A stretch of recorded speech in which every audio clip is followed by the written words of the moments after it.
Hello everyone, welcome to our channel dream university. So basically आज का video हम लोगों का होने वाला है दिल्ली यूनिवर्सिटी के रिगार्डिंग।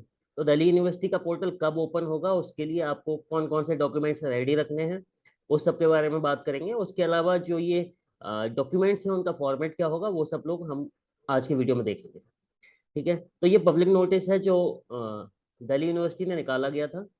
तो ये पुराना है थोड़ा, इसमें बताया गया था कि जो आपको डॉक्यूमेंट्स हैं वो सारे डॉक्यूमेंट्स 31 अगस्त तक रेडी करने हैं, लेकिन वो थोड़ा सा डिले हुआ है।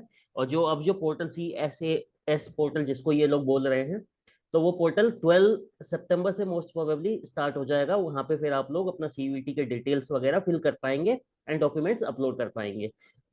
बेसिकली ये पोर्टल्स हैं क्या, पोर्टल्स ये हैं कि हर एक यूनिवर्सिटी अब क्या करेगी। देखो CVT हो गया, स्कोर आ गए आपके, अब क्या होगा, हर एक यूनिवर्सिटी अपना एक पोर्टल निकालेगा। फिर पोर्टल में आपके डिटेल्स लेगा। फिर उस पोर्टल पे जो जो बच्चों ने आपने डिटेल्स भरी हैं, जो फिल करेगा बस उन्हीं में से सिलेक्ट किए जाएंगे। ऐसा नहीं होगा कि आपने CUET में DU में अप्लाई कर दिया, बाई डिफॉल्ट DU आपको उठा के ले लेगा, ऐसा नहीं है। अब आपको एक और, जैसे दिल्ली यूनिवर्सिटी में अगर आपने अप्लाई करना है तो आप पोर्टल आएगा दिल्ली यूनिवर्सिटी का, उसमें आपको अप्लाई करना है। उसके बाद दिल्ली यूनिवर्सिटी आपको कंसीडर करेगा। Same goes for JNU BHU, सब लोग अपने अपने एक पोर्टल लॉन्च करेंगे, उसमें आप फिल करेंगे, उसके बाद ही आपको वो पर्टिकुलर यूनिवर्सिटी कंसीडर करेगा। ओके, आज हम लोग दिल्ली यूनिवर्सिटी के बारे में बात करने वाले हैं। सो दिल्ली यूनिवर्सिटी के अंदर पहले हम बात करेंगे कि आपको कौन कौन से डॉक्यूमेंट्स चाहिए। देखो, फर्स्ट ऑफ ऑल क्या चाहिए आपको, ये पब्लिक नोटिस है, इसमें सारे डॉक्यूमेंट्स का डिटेल बताया गया है। देखो, नंबर 1 पे सबसे इंपॉर्टेंट 10th क्लास का सर्टिफिकेट। सर्टिफिकेट बोले तो जो आपकी मार्कशीट होती है ना, वही एक सर्टिफिकेट बोला जाता है। इसके बाद अगर 12th की बात करें, सेम 12th का सर्टिफिकेट आपको चाहिए होगा। इसके बाद अगर आपकी कोई कैटेगरी से आप बिलोंग करते हैं, SC ST OBC EWS minority quota है, या CW कश्मीरी माइग्रेंट या PWD, ठीक है, अगर इनमें से कोई भी कैटेगरी है, इसके लिए आपको एक जो सर्टिफिकेट फॉर्मेट होता है वो कॉम्पिटेंट अथॉरिटी इश्यू करती है, तो वो आपके पास होना चाहिए। देखो, ये तो डेट छोड़ दो, 31 अगस्त ये तो जा चुकी है। ठीक है, अब जो न्यू डेट्स हैं वो हैं आपको संडे, जो कमिंग संडे है, दैट इज 11 सितंबर। इस तक आपको रेडी करना है, क्योंकि मोस्ट प्रोबेबली आपका जो पोर्टल है CSAS DU का पोर्टल, वो 12 सितंबर से ओपन हो जाएगा। फिर आपको अपने डॉक्यूमेंट्स अपलोड करने होंगे। इसके बाद फोर्थ पे क्या आता है, OBC NCL के जो नॉन क्रीमी लेयर का सर्टिफिकेट होता है, उसके बारे में बताया गया है। इसमें क्या बताया, in the name of the candidate. पहला तो ये जो नेम है कैंडिडेट का, उसी के नाम पे इश्यू होना चाहिए। ऐसा नहीं है कि किसी और के नाम पे इश्यू है, आप उसको दिखा के, या स्पेलिंग मिस्टेक है, या बहुत ही मतलब थोड़ा बहुत चल जाता है एफिडेविट के नाम पे, लेकिन ऐसा नहीं होता कि बिल्कुल ही अलग बना दिया है।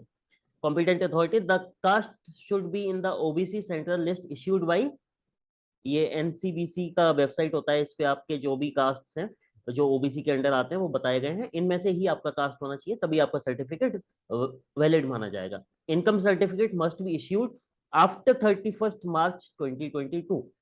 मीन्स जो OBC NCL का ये है, जो आपका बनाया गया होगा, वो उसमें 31 मार्च के बाद का इनकम सर्टिफिकेट होगा, तभी आपका माना जाएगा। उसके बाद फिफ्थ पॉइंट क्या है, EWS certificate. Same EWS certificate में भी बताया गया है, आपका जो ये इशू होना चाहिए, दैट इज 31 मार्च के बाद होगा। ठीक है, ऐसा नहीं है कि एक साल पुराना या उससे पहले, क्योंकि ये जो सेशन होते हैं हर बार, जैसे क्या होता है, ये जो OBC NCL या EWS के सर्टिफिकेट्स होते हैं, ये बेसिकली आपका जो फैमिली एनुअल इनकम होता है उस पर बेस्ड होते हैं, और एनुअल इनकम हर साल चेंज हो सकती है। तो हर साल ये वेरीफाई कराने होते हैं कि आप अभी भी उसके अंडर आते हैं, और आपको वो कोटा देना होगा या नहीं देना है, वो उसी के बेसिस पे डिसाइड होता है। डेट इज, जैसे OBC NCL की बात करें तो 8 लाख का बार है, इसमें भी EWS में भी 8 लाख है। अगर ये 8 लाख से आपका इनकम ज्यादा हो जाता है तो आपको नहीं इशू किया जाता है, तो इसीलिए ये हर साल इशू होता है फाइनेंशियल ईयर खत्म होने के बाद, दैट इज March 31 के बाद। ओके, इसके बाद सिक्स पॉइंट में आप देखिए, सिख माइनॉरिटी कैटेगरी। ये क्या होता है, दिल्ली यूनिवर्सिटी में कुछ कॉलेजेस हैं जो सिख माइनॉरिटी के अंडर आते हैं, जैसे SGTB खालसा कॉलेज हुआ, या माता सुंदरी कॉलेज हुआ, है ना। तो कुछ कॉलेजेस ऐसे हैं जो सिख माइनॉरिटी के अंडर आते हैं। ऐसे ही कुछ क्रिश्चियन माइनॉरिटी कॉलेजेस भी हैं, जैसे JMC हुआ, जीसस मैरी कॉलेज, या Saint Stephen's for that matter. तो ये क्या होता है, ये माइनॉरिटी इंस्टीट्यूशंस हैं, माइनॉरिटी कॉलेजेस हैं। ये उनमें कोटा होता है अराउंड 50%, ये अपना जैसे सिख माइनॉरिटी वाले सिख जो स्टूडेंट्स हैं उनको लेंगे 50%, 50% में अदर जनरल जो भी स्टूडेंट्स बच जाते हैं। इसी तरह से क्रिश्चियंस का होता है। ओके, तो 6 पॉइंट तक हमने क्लियर कर लिया, उसके बाद आगे देखते हैं। देखो सेम जो सिख माइनॉरिटी के लिए था वही इन्होंने क्रिश्चियन माइनॉरिटी के लिए बताया गया है। जैसे सिख क्रिश्चियन माइनॉरिटी में कौन कौन से कॉलेजेस आते हैं आपके दिल्ली यूनिवर्सिटी के, एक सेंट स्टीफेंस हो गया, उसके बाद जेएमसी जीसस मैरी कॉलेज, है ना। तो कुछ इंस्टीट्यूशंस क्रिश्चियन माइनॉरिटी के, तो ये जो आपका प्रॉपर सर्टिफिकेट बनता है, जो भी ऑथराइजिंग अथॉरिटी है इसकी, उसके थ्रू आप बनवा लेंगे इसको। इसके बाद children widows of personal of armed forces category, ठीक है, ये ईसीसी बनता है, ECC certificate, educational concession certificate बनता है। अगर आप चिल्ड्रन या विडो ऑफ आर्म फोर्सेस के बच्चे हैं या विडो हैं तो उनके लिए बनाया जाता है।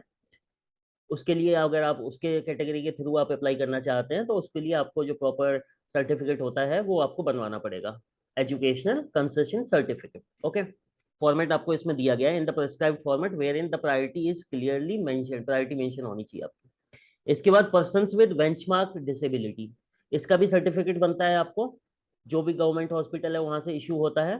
तो ये भी अगर आप इस कैटेगरी के अंडर अप्लाई करते हैं तो आपको वो पहले से बनवा के रखना होगा, जिसमें आपका फोटोग्राफ अच्छे से विजिबल होना चाहिए, bearing duly attested, attested photograph होना चाहिए। इसके बाद कुछ सीट्स होती हैं जो स्पोर्ट्स कोटा बोलते हैं जिसको, एक्स्ट्रा करिकुलर एक्टिविटीज स्पोर्ट्स के थ्रू होता है।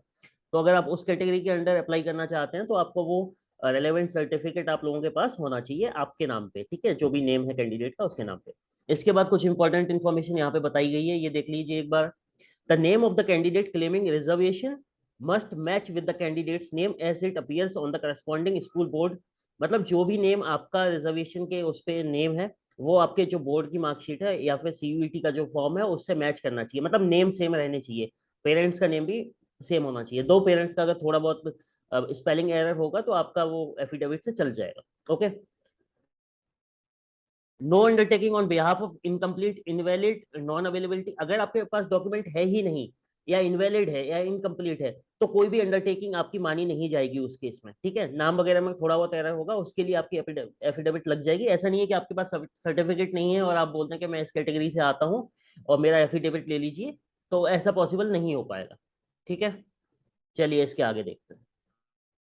इसके आगे आपको बताए गए प्रेस्क्राइब्ड फॉर्मेट्स, मतलब क्या क्या फॉर्मेट हैं। जैसे अगर SC ST के फॉर्मेट की बात करें तो ये SC ST का जो फॉर्मेट बनेगा सर्टिफिकेट का वो इस फॉर्मेट के अंदर होना चाहिए आपका।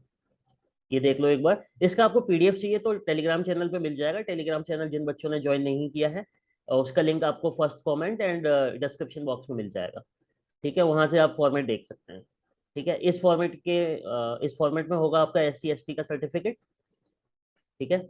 इसके बाद सेकंड सर्टिफिकेट OBC NCL का बताया गया है इसमें। ये सर्टिफिकेट अगर आप OBC जो NCL नॉन क्रीमी लेयर के थ्रू आप अप्लाई करते हैं तो आपका जो फॉर्मेट है कुछ इस तरह का होगा, ठीक है, वही इसमें बताया गया है। इसके बाद देखिए थर्ड, इसमें बताया गया है EWS, जो EWS का सर्टिफिकेट होता है वो आपका कुछ इस फॉर्मेट में होना चाहिए, ठीक है। ECC सर्टिफिकेट, ECC सर्टिफिकेट जो है वो आपका इस फॉर्मेट में होगा। इसके बाद बेंचमार्क डिसेबिलिटी सर्टिफिकेट वो इस फॉर्मेट में होगा। तो बेसिकली आप जहां से भी बनवाएंगे ना तो वो सेम फॉर्मेट में ही बनाया जाता है, ये बस एक रिप्रेजेंटेशन के तौर पे आपको बता दिया गया है, कुछ इस तरह का आपका वो बनेगा जो भी सर्टिफिकेट आप बनाना चाहेंगे, ठीक है। इसके अलावा जो भी अगर आपकी क्वेरीज रह जाती हैं दिल्ली यूनिवर्सिटी को लेके तो वो आप कमेंट सेक्शन में लिख दीजिए, मैं उसका आंसर दे दूंगा आप लोगों को, ठीक है। ये तो हो गई डॉक्यूमेंट्स की बात, डॉक्यूमेंट्स की। अब हम बात करें कि आपका जो पोर्टल है वो ओपन कब होगा। पोर्टल ओपनिंग डेट क्या है, मोस्ट प्रोबेबली 12 सितंबर, ठीक है, मंडे है जो कि, तो मंडे को मोस्ट प्रोबेबली आपका CS पोर्टल ओपन हो जाएगा, ठीक है। तो उससे पहले आप लोग अपने डॉक्यूमेंट्स, अगर कोई भी डॉक्यूमेंट रेडी नहीं है तो रेडी करके रखो, क्योंकि वो पोर्टल पे आप सभी लोगों को सारे डॉक्यूमेंट्स अपलोड करने होंगे, ठीक है। इसके बाद दिल्ली यूनिवर्सिटी में जो कॉलेजेस वगैरह की, देखो कट ऑफ की, बहुत लोग कट ऑफ की बात कर रहे हैं। कट ऑफ में क्या है, पहला पॉइंट देखो, हर एक कॉलेज का, हर एक कोर्स का कट ऑफ अलग अलग होगा। ऐसा नहीं हो सकता कि इस कॉलेज का इतना कट ऑफ है, इस कॉलेज के इस कोर्स का इतना कट ऑफ है और इस कैटेगरी का, है ना। तो हर एक कट ऑफ बहुत अलग अलग, जैसे पहले लिस्ट आती थी ना परसेंटेज के बेसिस पे, बस इतना डिफरेंस आने वाला है। अब जो लिस्ट आएंगे वो CUT के स्कोर पे आएंगी, दैट्स इट, है ना। तो उसी तरह से लिस्ट आते जाएंगे और आप लोग अप्लाई करते जाएंगे जैसे आपका फर्स्ट में आ गया तो फर्स्ट में कर दिया आपने, फर्स्ट में किसी को नहीं मिला तो सेकंड लिस्ट आएगी, उसमें आप अगर क्वालिफाई कर रहे हो किसी दूसरे कॉलेज में तो आप उसमें अप्लाई कर दोगे, ठीक है। This is how things will go. Okay. इसके अलावा भी अगर आपको दिल्ली यूनिवर्सिटी से रिलेटेड कोई भी डाउट है तो you can mention in the comment section, I will answer that as soon as possible. Okay. So that's for all for today. आज की वीडियो में यही बताना था। और जो भी बच्चे नए थे जिन्होंने अभी तक चैनल को सब्सक्राइब नहीं किया है, do subscribe our YouTube channel और like the video. Thank you for watching the video.